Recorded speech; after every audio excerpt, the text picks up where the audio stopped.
या व्हिडिओमध्ये आपण विज्ञानावर अतिमहत्त्वाचे 100 प्रश्न पाहणार आहोत. तर जास्त वेळ न घेता लगेच सुरुवात करूया. प्रश्न आहे पहिला, रसायनशास्त्राचा शास्त्र म्हणून विचार करणारा पहिला शास्त्रज्ञ कोण? उत्तर आहे रॉबर्ट बॉईल.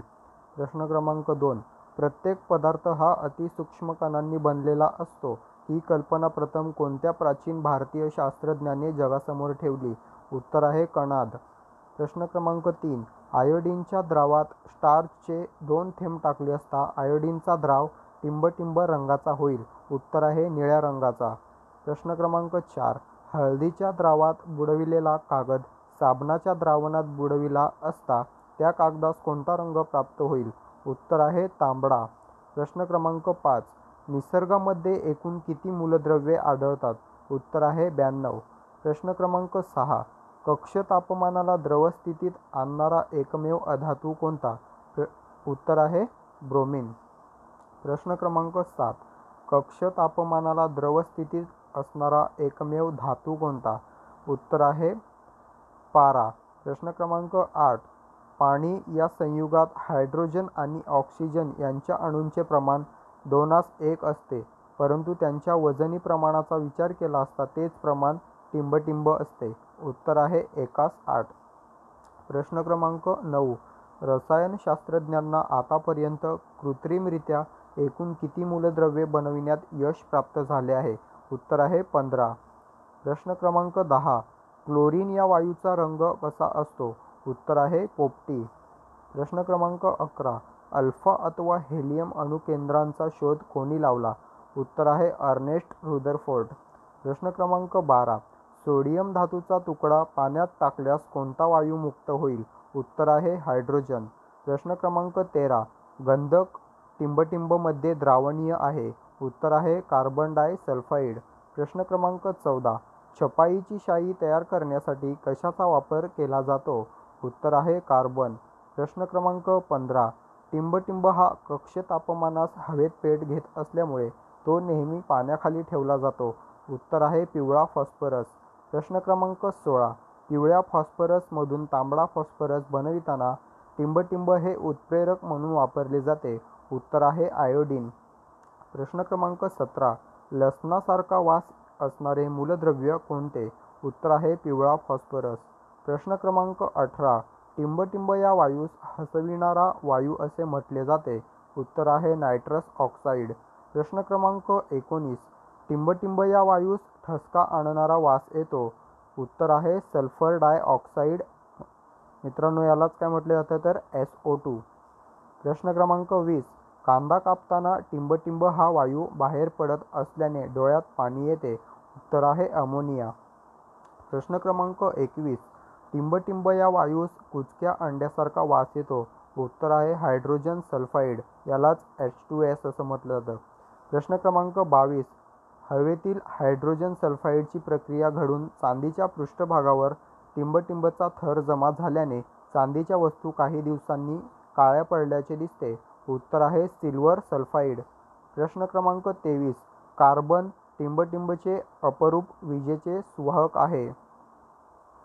कार्बन टिंबटिंबचे हे अपरूप विजेचे सुवाहक आहे. उत्तर आहे ग्राफाइट. प्रश्न क्रमांक 24, टिंबटिंब या शास्त्रज्ञाने प्रथम प्रयोगशाळेत पाणी तयार केले. उत्तर आहे हेनरी कॅव्हेंडिश. प्रश्न क्रमांक 25, 2 द्रव पदार्थांच्या मिश्रणातील घटक भागशः ऊर्ध्वपातनाने वेगळे करण्यासाठी त्यांच्या उत्कलन बिंदूमध्ये किमान टिंबटिंब इतका फरक असणे आवश्यक असते. उत्तर आहे 20 अंश सेल्सिअस. प्रश्न क्रमांक 26, आम्लयुक्त पाण्याच्या विद्युत अपघटनात ॲनोड म्हणजेच धनाग्र ॲनोडवर ऑक्सिजन वायू मुक्त होतो, तर कॅथोडवर टिंबटिंब हा वायू मुक्त होतो. तर याचं उत्तर आहे हायड्रोजन. प्रश्न क्रमांक 27, साखर कारखान्यात साखर तयार करताना पूर्वी विरंजक म्हणून प्राणिज कोळशाची पूड वापरली जाई, परंतु आता टिंबटिंब या विरंजकाचाच प्रामुख्याने उपयोग केला जातो. उत्तर आहे सल्फर डायऑक्साईड. प्रश्न क्रमांक 28, जलचर पाण्यात श्वसन करू शकतात कारण पाण्यात टिंबटिंब% ऑक्सिजन विरघळलेल्या स्थितीत असते. उत्तर आहे 4%. प्रश्न क्रमांक 29. वेल्डिंगसाठी वापरण्यात येणाऱ्या ऑक्सी ॲसिटिलीन मिश्र वायूच्या ज्योतीचे तापमान सुमारे टिंब टक्के असते. उत्तर आहे 3900 सेल्सिअस. प्रश्न क्रमांक 30. नैसर्गिक रबरावर वल्कनायझिंग प्रक्रिया करताना टिंब बरोबर तापवितात. उत्तर आहे सल्फर. प्रश्न क्रमांक 31. पिण्याच्या पाण्यातील जंतू मारण्यासाठी पाणी फवाऱ्याच्या रूपाने हवेत उडवले जाते. या क्रियेस काय म्हणतात? उत्तर आहे एअरिएशन. प्रश्न क्रमांक 32. भूल देण्यासाठी टिंब यांचे मिश्रण वापरले जाते. उत्तर आहे ऑक्सिजन व नायट्रस ऑक्साईड. प्रश्न क्रमांक 33. अग्निबाणात इंधन म्हणून कशाचा वापर केला जातो? उत्तर आहे द्रवरूप हायड्रोजन. प्रश्न क्रमांक 34. हायड्रोजन वायूचा शोध कोणत्या शास्त्रज्ञाने लावला? उत्तर आहे हेनरी कॅव्हेंडिश. प्रश्न क्रमांक 35. फॉस्फरस या अधातूचा शोध कोणत्या शास्त्रज्ञाने लावला? उत्तर आहे ब्रँड. प्रश्न क्रमांक 36. रासायनिक युद्धात कोणता वायू वापरला जातो? उत्तर आहे फॉस्जिन. प्रश्न क्रमांक 37. हवेबरोबर कोणता वायू स्फोटक मिश्रण तयार करतो? उत्तर आहे हायड्रोजन. प्रश्न क्रमांक 38. तापवून लालबुंद झालेले तांब्याचे वेटोळे स्पिरिटमध्ये बुडविले असता ते चकचकीत होते कारण स्पिरिट हे टिंब आहे. उत्तर आहे क्षपणक. प्रश्न क्रमांक 39. एका जड अणुकेंद्रकाचे अनेक हलक्या केंद्रांत रूपांतर होण्याच्या प्रक्रियेस काय म्हणून ओळखले जाते? उत्तर आहे केंद्रीय विभाजन. प्रश्न क्रमांक 40. कपडे धुताना सुटा झालेला मळ कपड्यांवर पुन्हा बसू नये म्हणून धुण्याच्या साबणात कोणता पदार्थ वापरला जातो? उत्तर आहे सोडियम कार्बोक्सिमिथिल सेल्युलोज. प्रश्न क्रमांक 41. टिंब हे दुसऱ्या आवर्तनातील सर्वाधिक तीव्र क्षपणक होय. उत्तर आहे लिथियम. प्रश्न क्रमांक 42. वाफाळ सल्फ्युरिक ॲसिडलाच आपण टिंब म्हणून ओळखतो. उत्तर आहे ओलियम. प्रश्न क्रमांक 43. गॅमा किरणांचा वेग कशाच्या वेगाइतका असतो? उत्तर आहे प्रकाशाच्या. प्रश्न क्रमांक 44. पामतेलातील प्रमुख घटक कोणता? उत्तर आहे स्टिअरिक ॲसिड. प्रश्न क्रमांक 45. अनियंत्रित शृंखला अभिक्रियेचा केंद्रीय विखंडनाचा शोध कोणी लावला? उत्तर आहे ऑटो हान व ट्रासमान. प्रश्न क्रमांक 46. युरेनियम व युरेनियम नंतर क्रमाने येणारी मूलद्रव्ये ही टिंब मूलद्रव्ये होत. उत्तर आहे नैसर्गिक किरणोत्सारित. प्रश्न क्रमांक 47. अभिक्रियाकारकातील अणूंमधील बंध तुटण्याची प्रक्रिया ही टिंब असते. उत्तर आहे उष्माग्राही. प्रश्न क्रमांक 48. किरणोत्सारित मूलद्रव्याने एक बीटा कण उत्सर्जित केला की त्याचा अणुक्रमांक टिंबने वाढतो. उत्तर आहे 1. प्रश्न क्रमांक 49. साबणाच्या द्रावणापासून साबण वेगळा करण्याच्या प्रक्रियेला काय म्हणतात? उत्तर आहे लवण क्षेपण. प्रश्न क्रमांक 50. मूलद्रव्यांच्या आधुनिक आवर्त सारणीतील मूलद्रव्याचे स्थान हे त्याच्या टिंब निगडीत असते. उत्तर आहे इलेक्ट्रॉन संरूपणाशी. प्रश्न क्रमांक 51. अणुभट्टीतील शृंखला अभिक्रिया कशाच्या साहाय्याने नियंत्रित करतात? उत्तर आहे कॅडमियमची दांडी. प्रश्न क्रमांक 52. टिंब ही सल्फाइड धातुके होत. उत्तर आहे पायराइट्स. प्रश्न क्रमांक 53. अल्फा, गॅमा व बीटा किरणांचा शोध कोणी लावला? उत्तर आहे हेनरी बेक्वेरेल. प्रश्न क्रमांक 54. सोडा लाईम काचेलाच टिंब असेही म्हणतात. उत्तर आहे मृदू काच. प्रश्न क्रमांक 55. कोणत्याही रंगाचा लिटमस टिंब बुडविला असता त्या लिटमस पेपरच्या रंगात काहीही बदल होत नाही. उत्तर आहे क्षारांमध्ये. प्रश्न क्रमांक 56. सल्फ्युरिक आम्ल त्वचेवर पडले असता तीव्र जखमा होतात कारण ते टिंब आहे. उत्तर आहे तीव्र निर्जलक. प्रश्न क्रमांक 57. चुनकळी व वाळू यापासून काय तयार होते? उत्तर आहे कॅल्शियम सिलिकेट. प्रश्न क्रमांक 58. बोर्डो मिश्रण हे उत्कृष्ट टिंब आहे. उत्तर आहे कवकनाशक. प्रश्न क्रमांक 59. झिंक फॉस्फाईड हे टिंब आहे. उत्तर आहे मूषकनाशक. प्रश्न क्रमांक 60. पॅरिस ग्रीन व गॅमेक्सिन ही टिंब होत. उत्तर आहे कीडनाशके. प्रश्न क्रमांक 61. टिंब हे अत्यंत प्रभावशाली कीडनाशक आहे. उत्तर आहे बेन्झीन हेक्साक्लोराइड. प्रश्न क्रमांक 62. टिंबटिंब हे उत्कृष्ट तणनाशक आहे. उत्तर आहे कॅल्शियम सायनाइड. प्रश्न क्रमांक 63. हिरा ऑक्सिजनमध्ये तापविला असता 900 अंश सेल्सिअस तापमानात जळतो व त्यामधून टिंबटिंब वायू मुक्त होतो. उत्तर आहे कार्बन डायऑक्साईड. प्रश्न क्रमांक 64. ग्राफाइट हे टिंबटिंब या मूलद्रव्याचे अपरूपी रूपांतर होय. उत्तर आहे कार्बन. प्रश्न क्रमांक 65. सुका बर्फ म्हणजे काय? उत्तर आहे स्थायीरूप कार्बन डायऑक्साईड. प्रश्न क्रमांक 66. मिथेन टिंबटिंब हे इंधन होय. उत्तर आहे वायुरूप. प्रश्न क्रमांक 67. टिंबटिंब या कार्बोहायड्रेट्सचा उपयोग कागद व कृत्रिम धाग्यांच्या निर्मितीमध्ये केला जातो. उत्तर आहे सेल्युलोज. प्रश्न क्रमांक 68. कठीण पाणी मृदू करण्यासाठी कशाचा वापर करतात? उत्तर आहे सोडियम कार्बोनेट. प्रश्न क्रमांक 69. लाकडात कोणता प्रमुख घटक असतो? उत्तर आहे सेल्युलोज. प्रश्न क्रमांक 70. गॉज व लिंट ही वैद्यकीय उपचाराची साधने तयार करताना टिंबटिंब हा धागा प्रामुख्याने वापरला जातो. उत्तर आहे रेयॉन. प्रश्न क्रमांक 71. टिंबटिंब या प्रक्रियेद्वारा अमोनिया वायू तयार केला जातो. उत्तर आहे हेबर प्रक्रिया. प्रश्न क्रमांक 72. खनिज लोखंडापासून शुद्ध लोखंड तयार करताना कोणता क्षपणक वापरतात? उत्तर आहे कोक.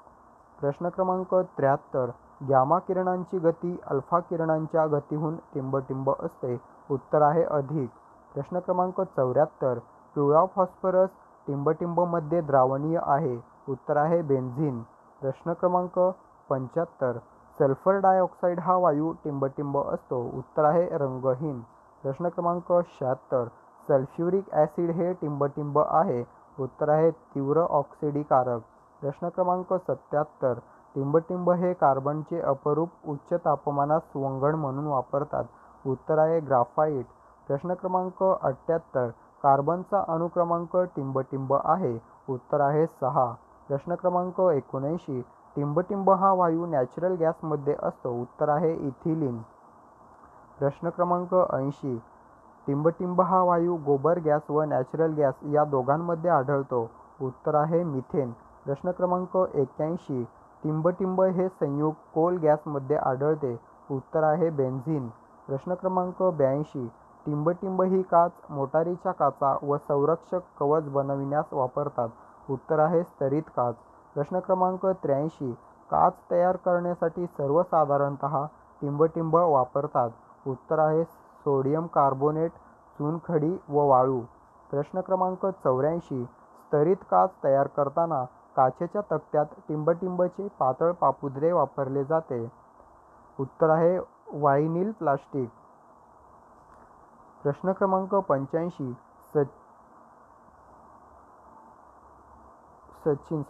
स्तरित काच तयार करताना सोडियम कार्बोनेट ऐवजी टिंबटिंब वापरले जाते. तर हे सचिनच्या जागी कठीण काच आहे. कठीण काच तयार करताना सोडियम कार्बोनेट ऐवजी टिंबटिंब वापरले जाते. तर उत्तर आहे पोटॅशियम कार्बोनेट. इथे स्तरित काच आहे आणि इथे कठीण काच आहे. प्रश्न क्रमांक 86. दाढीच्या साबणाचा फेस बराच काळ टिकून राहावा म्हणून त्यात टिंबटिंब वापरलेले असते. उत्तर आहे स्टिअरिक ॲसिड. प्रश्न क्रमांक 87. कोठेही घासण्याच्या आगकाड्यांमध्ये टिंबटिंब हा ज्वालाग्रही पदार्थ वापरला जातो. उत्तर आहे फॉस्फरस सल्फाइड. प्रश्न क्रमांक 88. कोठेही घासण्याच्या आगकाड्यांमध्ये टिंबटिंब हे ऑक्सिडीकारक म्हणून वापरतात. उत्तर आहे पोटॅशियम क्लोरेट. प्रश्न क्रमांक 89. साबण तयार करण्यासाठी वापरले जाणारे सामान्य घटक कोणते? उत्तर आहे वनस्पती तेल किंवा प्राणीज स्निग्ध पदार्थ आणि कॉस्टिक सोडा किंवा कॉस्टिक पोटॅश. प्रश्न क्रमांक 90. सुरक्षा आगपेटीच्या घर्षणीय पृष्ठभागावर टिंबटिंब हा पदार्थ वापरला जातो. उत्तर आहे तांबडा फॉस्फरस. प्रश्न क्रमांक 91. सुरक्षा आगकाडीच्या गुळामध्ये टिंबटिंब हा ज्वलनशील पदार्थ वापरला जातो. उत्तर आहे अँटीमनी ट्रायसल्फाइड. प्रश्न क्रमांक 92. सुरक्षा आगकाडीच्या गुळामध्ये टिंबटिंब हे ऑक्सिडीकारक म्हणून वापरतात. उत्तर आहे रेड लेड म्हणजेच शेंदूर, तांबडा शेंदूर. प्रश्न क्रमांक 93. प्रकाश किरण जेव्हा एका पारदर्शक माध्यमातून भिन्न घनतेच्या दुसऱ्या पारदर्शक माध्यमात प्रवेश करतात तेव्हा त्यांच्या मार्गात होणाऱ्या बदलास प्रकाशाचे टिंबटिंब असे म्हणतात. उत्तर आहे अपवर्तन. प्रश्न क्रमांक 94. इंद्रधनुष्य हे प्रकाशाच्या टिंबटिंबचे उदाहरण सांगता येईल. उत्तर आहे अपस्करण. प्रश्न क्रमांक 95. पाण्यामध्ये अर्धवट बुडवून ठेवलेली काठी वाकडी दिसते हे प्रकाशाच्या टिंबटिंब उदाहरण होय. उत्तर आहे अपवर्तनाचे. प्रश्न क्रमांक 96. इंद्रधनुष्यातील सप्तरंग एकत्र आल्यास टिंबटिंब रंगाचा प्रकाश मिळेल. उत्तर आहे पांढऱ्या. प्रश्न क्रमांक 97. फोटोग्राफीच्या प्लेटवर टिंबटिंबचा थर किंवा आवरण असते. उत्तर आहे सिल्वर ब्रोमाइड. प्रश्न क्रमांक 98. सजातीय विद्युत भारित टोकांमध्ये टिंबटिंब होते. उत्तर आहे प्रतिकर्षण. प्रश्न क्रमांक 99. विजातीय विद्युत भारित टोकांमध्ये टिंबटिंब होते. उत्तर आहे आकर्षण. प्रश्न क्रमांक 100. ऑक्सिजनच्या अणूच्या केंद्राभोवती टिंबटिंब इलेक्ट्रॉन्स फिरत असतात. उत्तर आहे 8. तर मित्रांनो, इथे 100 प्रश्न संपलेले आहेत. जर आपण आपल्या चॅनलवर नवीन असाल तर त्वरित चॅनलला सबस्क्राईब करा आणि व्हिडिओ आवडला असेल तर व्हिडिओला नक्की लाईक करा. धन्यवाद.